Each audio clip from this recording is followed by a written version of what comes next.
You should totally avoid these 19 mistakes in Assassin's Creed Mirage. Stay tuned for that. What's up guys, my name is Franky Boy. I'll be teaching you how to play Assassin's Creed Mirage. Just joking, I'm giving you some nice tips. I played the game for a few hours, not only a few, for more than 15 right now. So I can give you some nice tips and tricks on the game. If you're new here, welcome and feel free to subscribe if you like to. Alright, let's dive right into it. And tip number one is, of course, we have the incredible gladiator walking simulator again.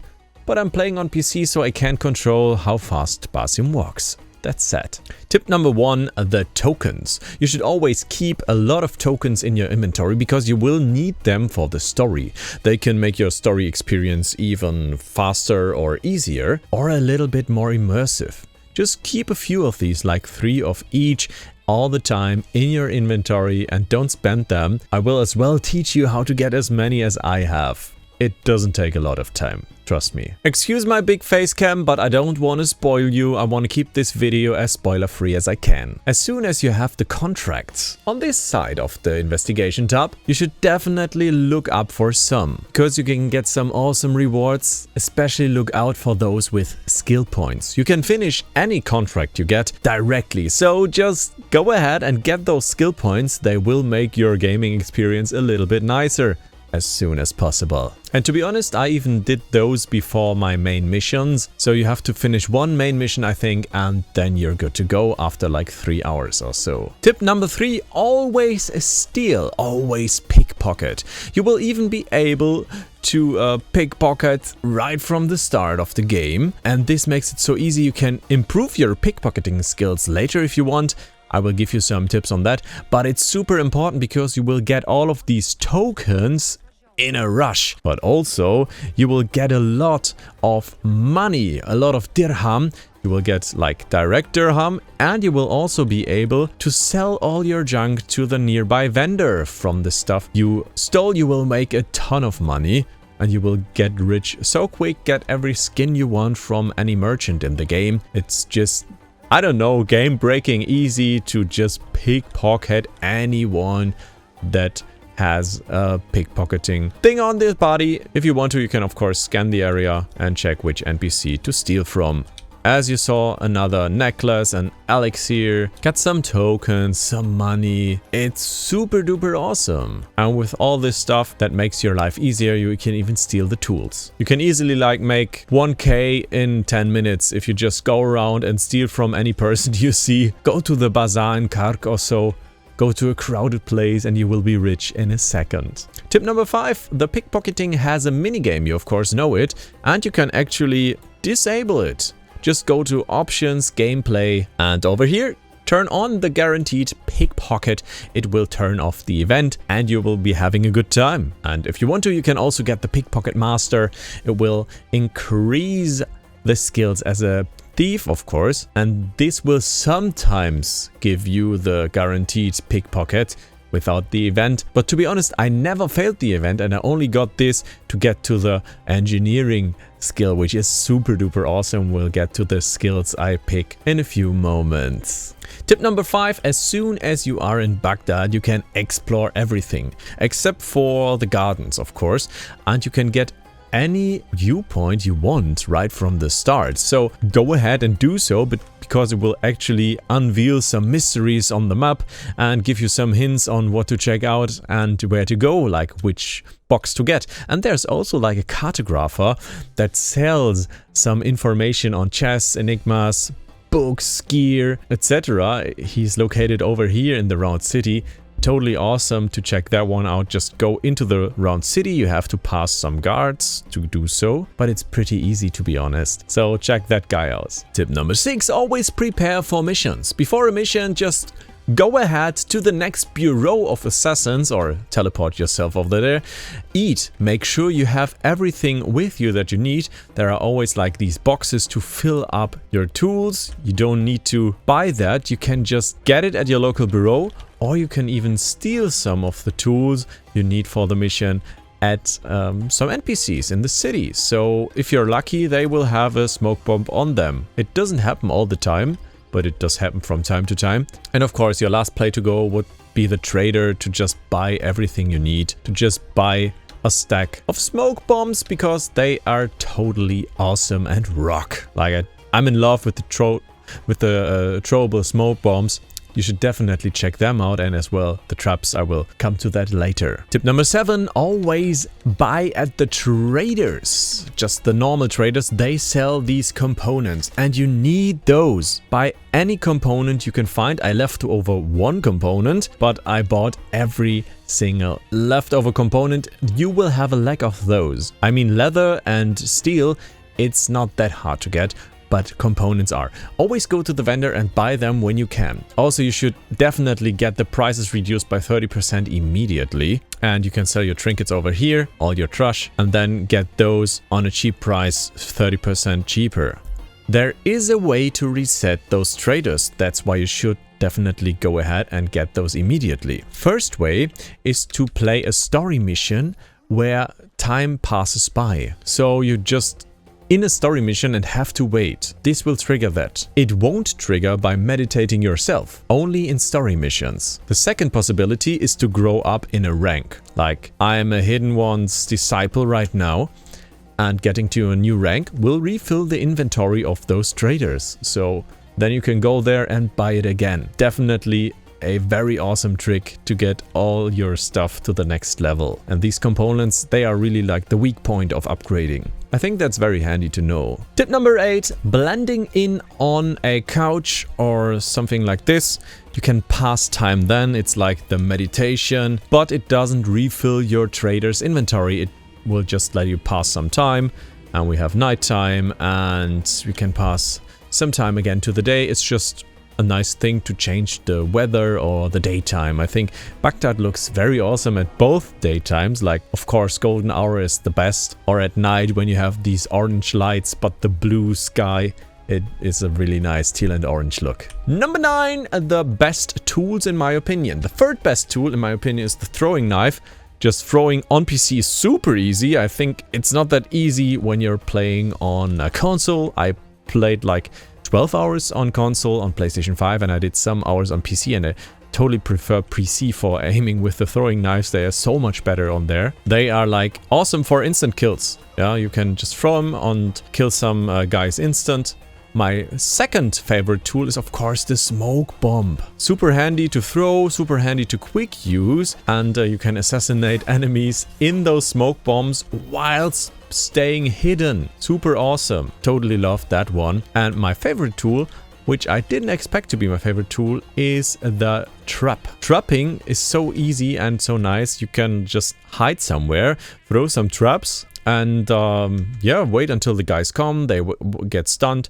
And if you didn't need a trap, you can just pick it up again and reuse it for some later use cases. In some tricky situations, they can totally save you. Alright, let's get over to the bureau and tell you what to upgrade first, which tool. Bloop. Upgrading your tools is super crucial, and I told you how to get the materials to upgrade those, and you can like pretty fast upgrade any of those. As you can see, I can even get 2 rank 1 ones. That's because of a skill I got. I'll cover the skills later as well. So these are my favorite upgrades for the smoke bomb. Extra capacity, insane. Silent blast, no one hears you, and the mind wipe, they even forget about you. Awesome stealth technique. I got that one, longer smoke, for a second rank 1 upgrade. Throwing knife needs extra capacity because you have a chain assassination that throws knives and you want 6, so you can do 6 chain assassinations instead of just 4. Poison tip is awesome if you don't headshot, you don't one-hit kill them, they are poisoned and they will die anyways. I mean, a charge throw isn't that worthy because you can just headshot those enemies. Corrode body, totally awesome, they disappear. I got the sharp blade upgrade as my last one, and this is a total boss killer. Believe me, it really kills those bosses. Of course, with the charged one it's even stronger, but I think it's perfect like this. Also, poison is nice against bosses. We'll show you later. Trap, of course, capacity, a wider burst, and we have a longer knockdown effect. As a second rank 1, I got the increased duration. For the blow dart, perfect is like the extra capacity. I got the cloud impact, impacting more enemies, and then going to the berserker. I think the blow dart is quite not one of the best tools, but if you get the berserker, it's awesome. You can like berserk your quest target as you did in the old Assassin's Creed and have the old Assassin's Creed experience back.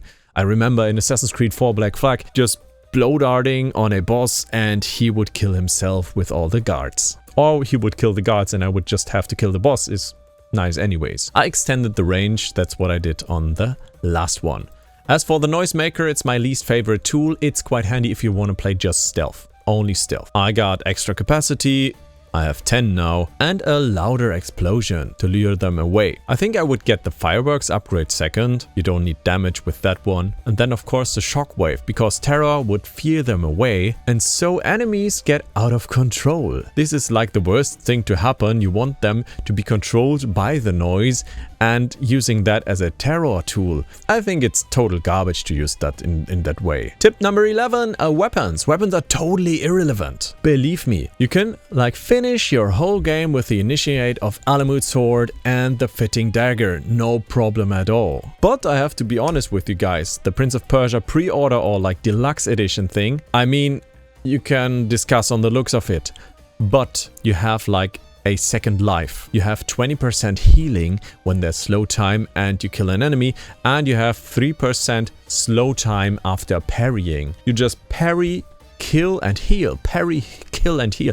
It's super overpowered for open fights, and it's perfect for the Ezio playstyle where you just counter kill. But I have to be honest with you guys, I totally prefer the Initiate of Alamut outfit. I think it looks so Assassin's Creed, why not use it? You can even use costumes if you don't like the looks of something. But yeah, I would stick to it. Tip number 12, best starter skills.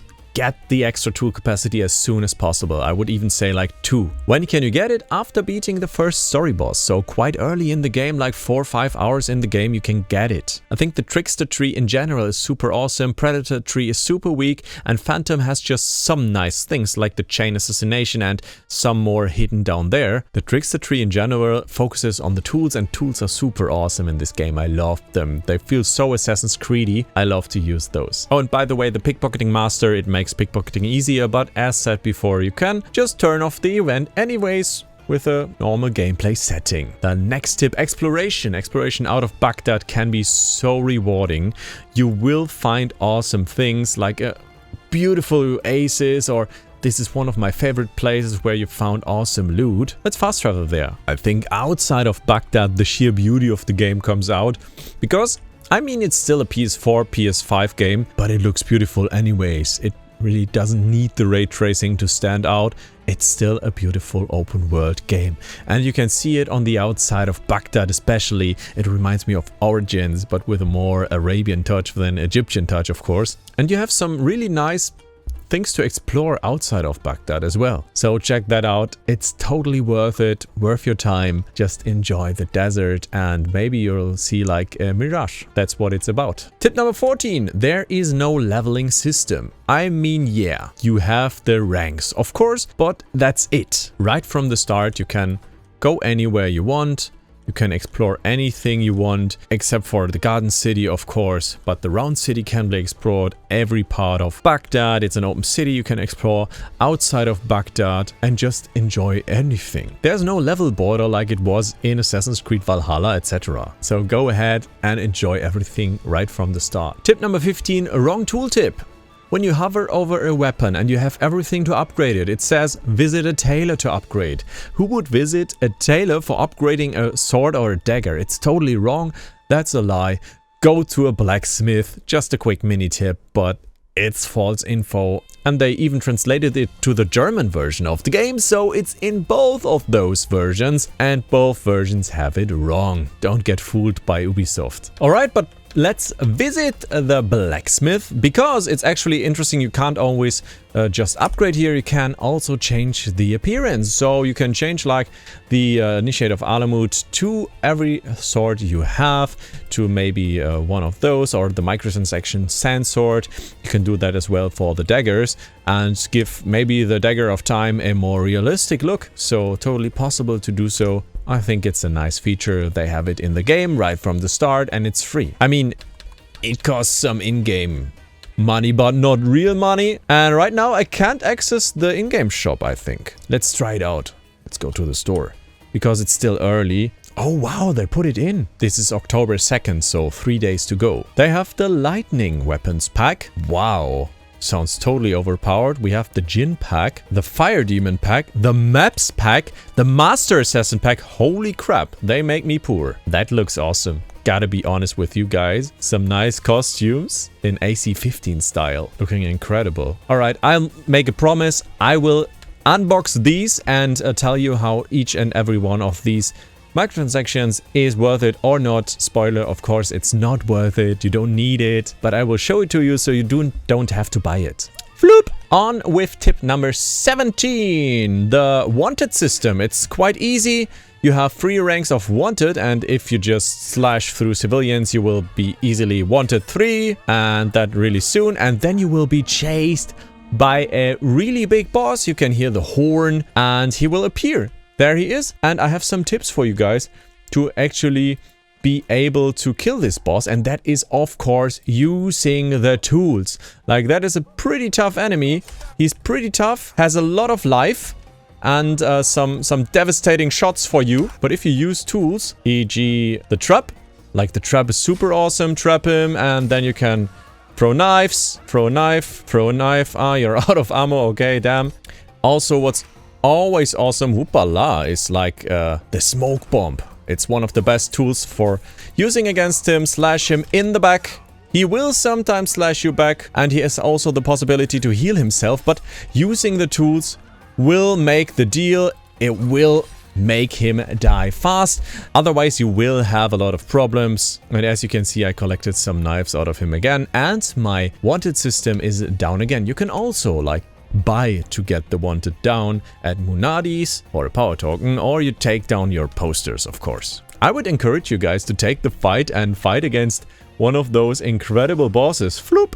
Treasure! You can find treasure anywhere on the map. Just keep your eyes open. Let's quickly go over the materials you have. You have some crafting materials, upgrading materials, like the steel ingot, the leather, and the components. As said before, components are super rare. Get these as soon as possible. The other things, you will get them a ton, of course. But for upgrading, you also need some schematics. So they can be collected in the world and are just like marked like a gear chest. You can find those in gear chests, not like an artifact, but a gear chest. Keep your eyes open for that and grab those chests, of course. It's incredibly worth it, and you can soon get all of the items to the next level. Alright, tip number 19, and there we are at the end. Let's summon our mount.